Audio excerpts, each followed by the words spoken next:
دوسرے لفظوں میں اپنے جیون ساتھی کے انتخاب کا حق یہ ان بلیوں سے چھین لیا کرتا اور ان میں سے اکثر بلیاں نو عمری میں ہی اس کے بلونگڑوں کی مائیں بن جاتی، ڈورے ڈالنے اور اس کو ورگلانے میں کامیاب ہو گیا۔ نتیجہ یہ کہ کچھ عرصے بعد وہ امپورٹڈ بلی اس بدماش کنٹوٹے بلے کے بلونگڑوں کی ماں بن گئی۔ السلام علیکم دوستو، محمد عظیم حیات یو کے شہر لندن سے حاضر خدمت ہوں ایک ویڈیو کے ساتھ۔ دوستو کچھ عرصہ پہلے میں نے ایک تحریر لکھی تھی اور اس کو پھر میں نے پوسٹ کی صورت میں اپنے پیج پر لگایا بھی تھا، تو کچھ دوستوں نے کچھ احباب نے کہا کہ یہ آپ ہمیں پڑھ کے بھی سنائیں، تو پھر میں نے اس کو دوسرے موبائل پہ کاپی پیسٹ کیا ہے۔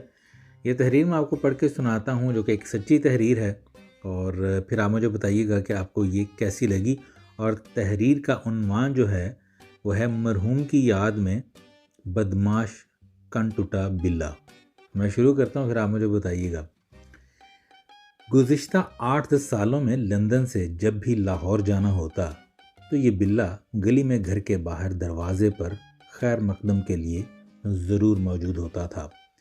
پہلی بار میری اس سے ملاقات تقریباً 10 سال پہلے اس وقت ہوئی جب یہ تقریباً 2 ماہ کا تھا۔ میں جانوروں اور پودوں کے معاملے میں بچپن ہی سے بہت نظر شراس رہا ہوں۔ پہلی نظر میں ہی اس کو دیکھ کر میں پہچان گیا تھا کہ یہ کوئی عام بلا نہیں ہے۔ میری اس بات کو گھر والوں نے ہنسی میں اڑا دیا، مگر میری یہ پیش گوئی 100% سچ ثابت ہوئی، اور آنے والے دنوں میں وقت نے ثابت کیا اور سب نے دیکھا کہ نہ صرف ہمارے محلے میں بلکہ ساتھ والے محلوں میں یہ بدماش اور کنٹوٹا بلا کے نام سے مشہور ہوا۔ بدماش کنٹوٹا بلا کے نام سے اس کا مشہور ہونا صرف اس وجہ سے نہیں تھا کہ یہ لڑ جھگڑ کر اپنے جیسے دوسرے بلوں کا کھانا کھا جایا کرتا، بلکہ اس کے پیچھے ایک اور کہانی بھی تھی۔ جوانی کی سیڑھیاں چڑھتی ہوئی تمام ہی بلیاں اس کے زیر نگیں ہوتی تھیں۔ یہ زبردستی اور بدماشی کے بل بوتے پر ان کے دلوں پر راج کیا کرتا تھا۔ دوسرے لفظوں میں اپنے جیون ساتھی کے انتخاب کا حق یہ ان بلیوں سے چھین لیا کرتا اور ان میں سے اکثر بلیاں نو عمری میں ہی اس کے بلونگڑوں کی مائیں بن جاتی۔ ان بلونگڑوں میں سے یہ بلوں کو بے دردی سے قتل کر دیتا اور بلیوں کو ایک خاص سوچ کے تحت زندہ چھوڑ دیتا۔ بات یہیں پر ختم نہیں ہوتی۔ بہت سی درمیانی اور ادھیڑ عمر کی بلیاں جو اپنے اپنے جیون ساتھیوں کے ساتھ ہنسی خوشی زندگی گزار رہی ہوتیں، اس بدماش بلے کے جابرانہ رویے کے آگے ہتھیار ڈالنے پر مجبور ہو جاتی اور ان کے نام نہاد جیون ساتھی اس بدماش کنٹوٹے بلے کے منہ کو تکتے رہ جاتے۔ وقت گزرتا رہا اور یہ بدماش کنٹوٹا بلا ہمارے اور آس پاس کے محلوں میں بے تاج بادشاہ اور ایک جابر حکمران کی طرح حکومت کرتا رہا، گویا ہر دن عید کا اور ہر رات شب برات۔ بلیاں اس کی شکل دیکھ کر سہم جایا کرتیں اور دیگر تمام بلے دور سے ہی اس کو دیکھ کر دم دبا کر بھاگ جاتے۔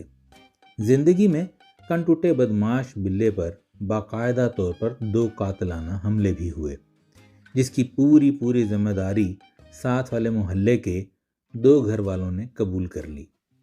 ایک گھر تو ایک کبوتر باز کا تھا جس کے گھر کا باورچی خانہ اس کی کبوتر بازی سے جڑا ہوا تھا، اور وہ کبوتر اسے اپنے بچوں سے زیادہ عزیز تھے۔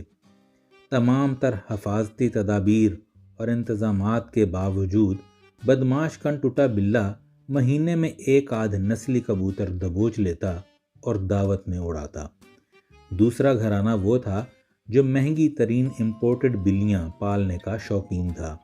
تفصیلات کے مطابق ان کی ایک انتہائی مہنگی خوبصورت بلی جس کو گلیوں میں جانے کی اجازت ہرگز نہ تھی، کسی نہ کسی طریقے سے کنٹوٹا بدماش بلا اس پر ڈورے ڈالنے اور اس کو ورگلانے میں کامیاب ہو گیا۔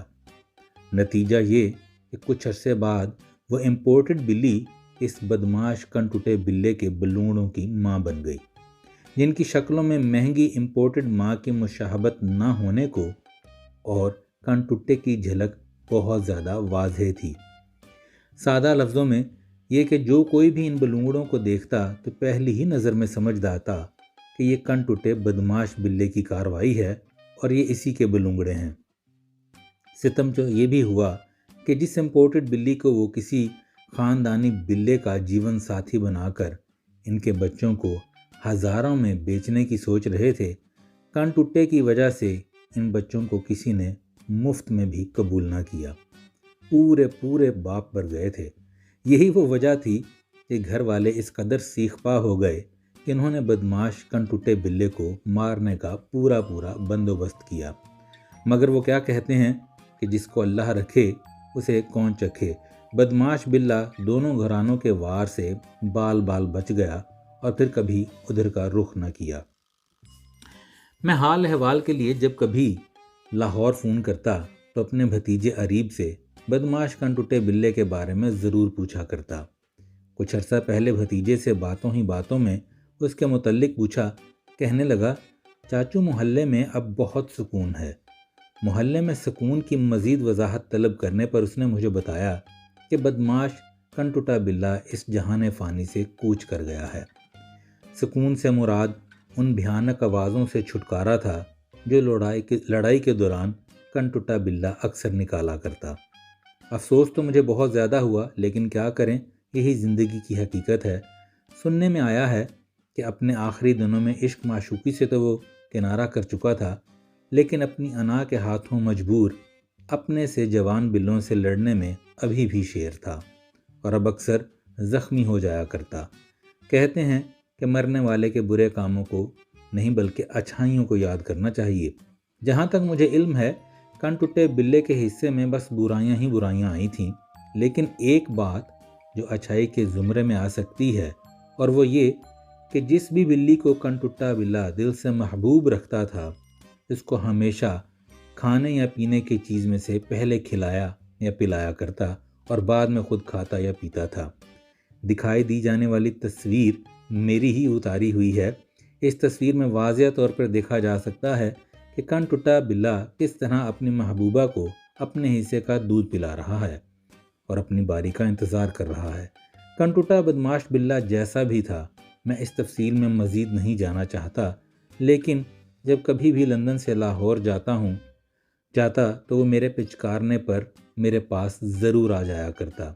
کبھی میں سوچتا ہوں کہ اب جب کبھی لاہور جاؤں گا تو گلی میں دروازے کے پاس کن ٹوٹا بلہ دیکھنے کو نہیں ملے گا، مگر مجھے یہ بھی امید ہے کہ کن ٹوٹے کے پیدا کیے ہوئے درجنوں بلونگڑوں میں سے کوئی نہ کوئی تو اپنے باپ کن ٹوٹے کی طرح نکلے گا اور کہلائے گا کن ٹوٹا بدماش بلہ نمبر 2۔ دوستو، یہ ایک سچی کہانی تھی جس کو میں نے اپنے الفاظ میں جو ہے وہ ڈالنے کی کوشش کی۔ میں نے سوچا کہ آج میں آپ کو یہ پڑھ کر بھی سناؤں، تو مجھے بتائیے گا ضرور کہ جناب آپ کے پاس بھی کوئی ایسا آس پاس میں کوئی کن ٹوٹا بدماش بلہ رہتا ہے۔ اگر نہیں رہتا تو مجھے ضرور بتائیے گا کہ آپ کو میری لکھی ہوئی کن ٹوٹا بدماش بلہ کی کہانی کیسی لگی۔ اپنا بہت سا خیال رکھیے کہ ایسی اور بہت سی کہانیاں جو میں نے لکھی ہوئی ہیں، آپ مجھے اگر حوصلہ افزائی کریں گے تو میں اس طرح بیٹھ کے آپ کو کبھی سنا بھی دیا کروں گا۔ اپنا بہت سا خیال رکھیے گا، دعاؤں میں یاد رکھیے گا۔ اللہ پاک سے دعا ہے کہ وہ ہم سب پر اپنی رحمتوں کا خاص نزول کرے، وطن عزیز پاکستان کو اپنی امان میں رکھے، اور جو جہاں یہ ویڈیو دیکھ رہا ہے سب کا بھلا، سب کی خیر۔ مجھے اجازت دیجیے، ملتے ہیں اگلی کسی منظر میں کسی نئی کہانی کے ساتھ۔ السلام علیکم۔